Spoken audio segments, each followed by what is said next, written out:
Assalamualaikum warahmatullahi wabarakatuh. Selamat pagi, salam sejahtera untuk kita semua. Materi geografi kelas 11, sub KD kali ini adalah pemanfaatan sumber daya alam dengan prinsip pembangunan berkelanjutan. Pengertian pembangunan berkelanjutan adalah pembangunan ekonomi yang memanfaatkan sumber daya alam untuk memenuhi kebutuhan dengan tetap menjaga kelestariannya untuk menjamin keberadaannya bagi generasi yang akan datang. PBB melalui World Commission on Environment and Development tahun 87 memperkenalkan istilah pembangunan berkelanjutan itu dengan Sustainable Development, yaitu pembangunan yang membutuhkan saat ini tetapi tanpa mengorbankan kemampuan generasi masa depan untuk memenuhi kebutuhannya sendiri.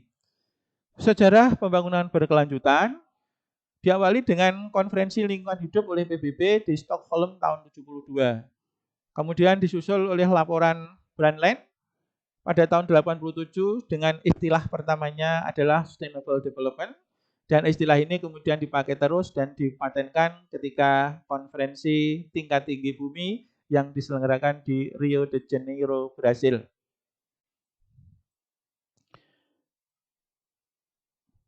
Pemanfaatan sumber daya alam dengan prinsip pembangunan berkelanjutan sebenarnya meliputi banyak sektor. Antara lain, kita akan bahas 4 sektor. Yang pertama adalah pertanian, yang kedua adalah sektor pertambangan, 3 industri, dan yang keempat pariwisata atau sustainable tourism. Kita mulai dari sektor pertanian berkelanjutan. Adalah sistem pertanian yang tidak merusak, tidak mengubah sumber daya lingkungan, serta dilaksanakan secara serasi, selaras, dan seimbang dengan lingkungannya. Atau sistem pertanian yang patuh dan tunduk terhadap aturan-aturan alamiah. Ketika pada lahan atau topografi miring, kita tidak perlu memaksakan untuk memeratakannya, tapi justru menerapkan sistem pertanian dengan terasi ring.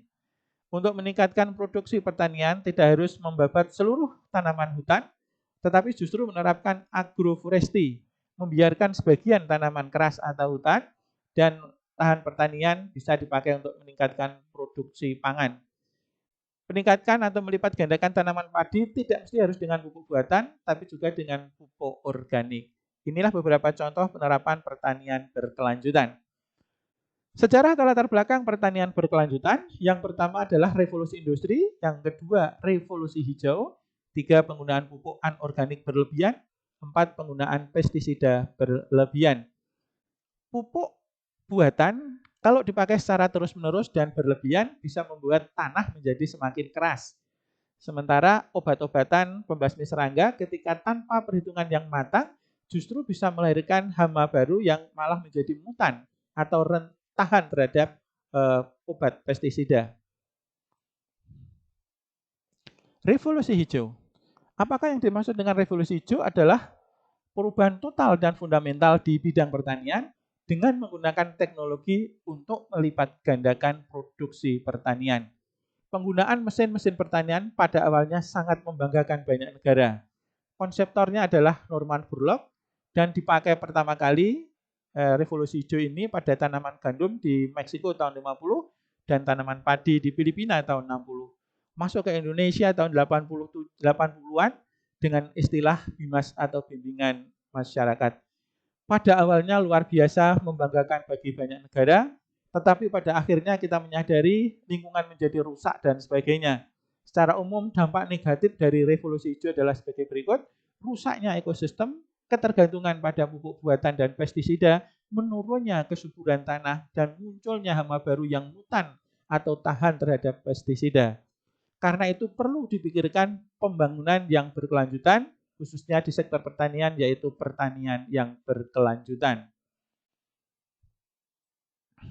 Tujuan dari pertanian berkelanjutan yang pertama adalah untuk memenuhi kebutuhan manusia.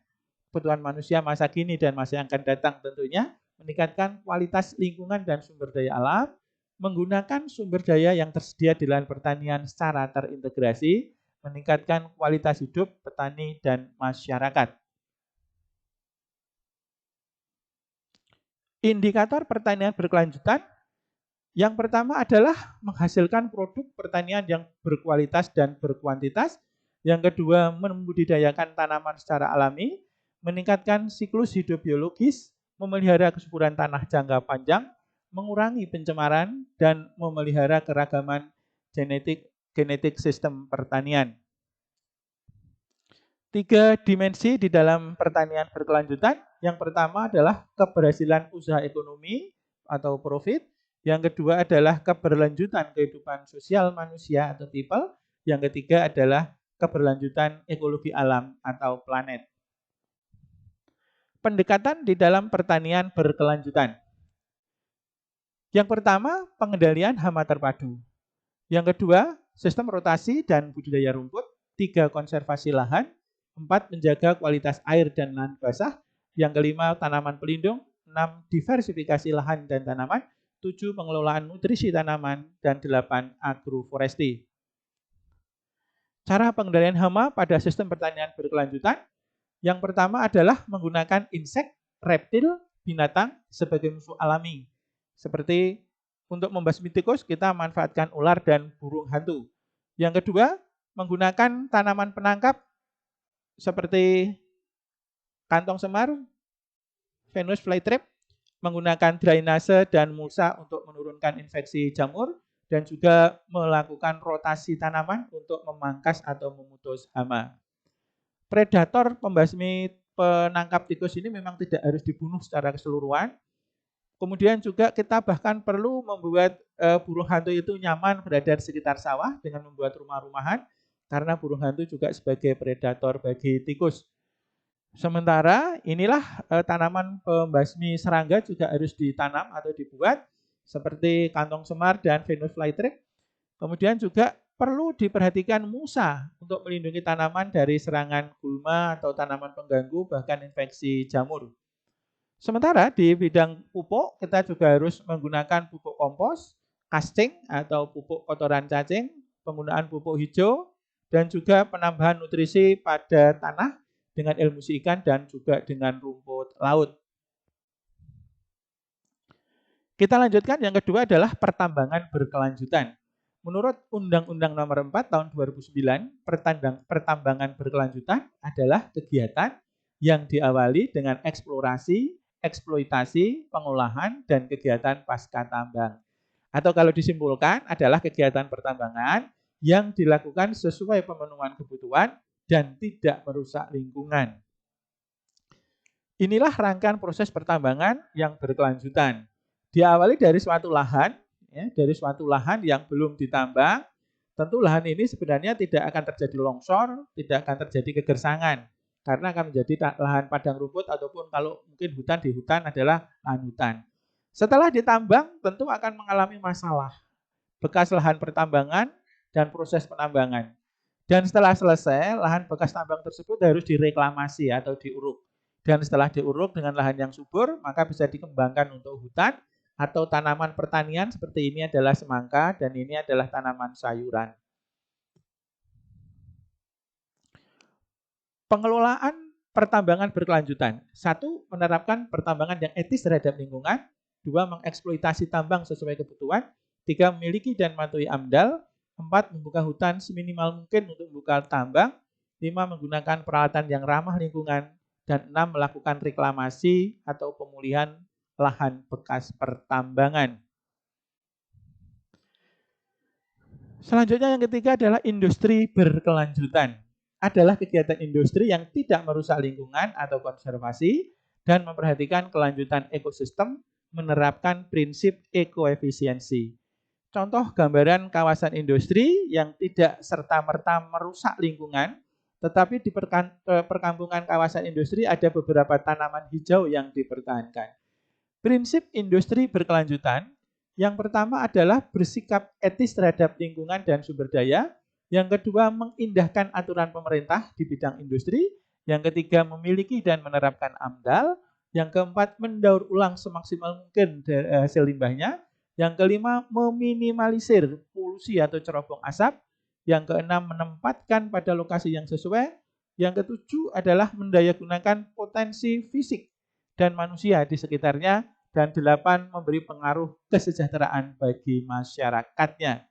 Industri yang bagus adalah yang menerapkan cinta pada lingkungan, yang tidak merusak alam, memanfaatkan energi berkelanjutan, energi baru dan terbarukan. Ketika harus banyak mengeluarkan asap, bisa dilokasikan di sekitar kawasan hutan atau di pinggiran hutan, sehingga justru cerobong asap bisa dimanfaatkan oleh tanaman atau hutan untuk melakukan pernapasan. Hambatan pelaksanaan kegiatan industri berkelanjutan, yang pertama potensi sumber daya melimpah tetapi pemanfaatannya belum optimal. Dua, dukungan pemerintah masih kurang. Yang ketiga, kawasan industri di negara berkembang umumnya belum terpadu ya, masih terpecah-pecah atau tercerai-berai. Kemudian kita lanjutkan yang terakhir adalah pariwisata berkelanjutan. Adalah kegiatan pengembangan pariwisata yang menjaga kelestarian alam atau kegiatan mengunjungi suatu tempat dengan berusaha membuat dampak positif terhadap lingkungan, masyarakat, dan ekonomi bagi lokasi yang dikunjungi. Menurut United Nations World Tourism Organization, pariwisata berkelanjutan mempertimbangkan dampak ekonomi, sosial, dan lingkungan yang ditimbulkan baik saat ini maupun yang akan datang. Beberapa objek wisata yang tampak asri mesti harus dijaga agar generasi yang akan datang bisa menikmatinya. Prinsip pariwisata berkelanjutan, yang pertama adalah partisipasi dari masyarakat setempat, yang kedua keikutsertaan para pelaku, yang ketiga adalah kepemilikan lokal dengan melibatkan masyarakat ikut terlibat di dalamnya, 4 menggunakan sumber daya yang berkelanjutan, 5 mewadahi tujuan masyarakat, yang ke-6 daya dukung lingkungan dan masyarakat, yang ke-7 monitoring evaluasi, 8 akuntabilitas, 9 pelatihan dan penyuluhan secara terus-menerus, dan 10 promosi untuk meningkatkan kunjungan pariwisata. Manfaat pariwisata berkelanjutan menjamin keseimbangan lingkungan pada objek wisata, meningkatkan peduli masyarakat terhadap lingkungan, meningkatkan devisa negara, meningkatkan pendapatan daerah dan pendapatan masyarakat, memperluas lapangan kerja, dan mendorong pembangunan di daerah. Pariwisata adalah sektor masa depan yang mestinya harus dijaga agar generasi yang akan datang di samping bisa menikmatinya, justru bisa memanfaatkan untuk meningkatkan pendapatan dan kesejahteraan masyarakat. Terima kasih atas perhatiannya. Mohon maaf atas segala kekurangan. Wassalamualaikum warahmatullahi wabarakatuh.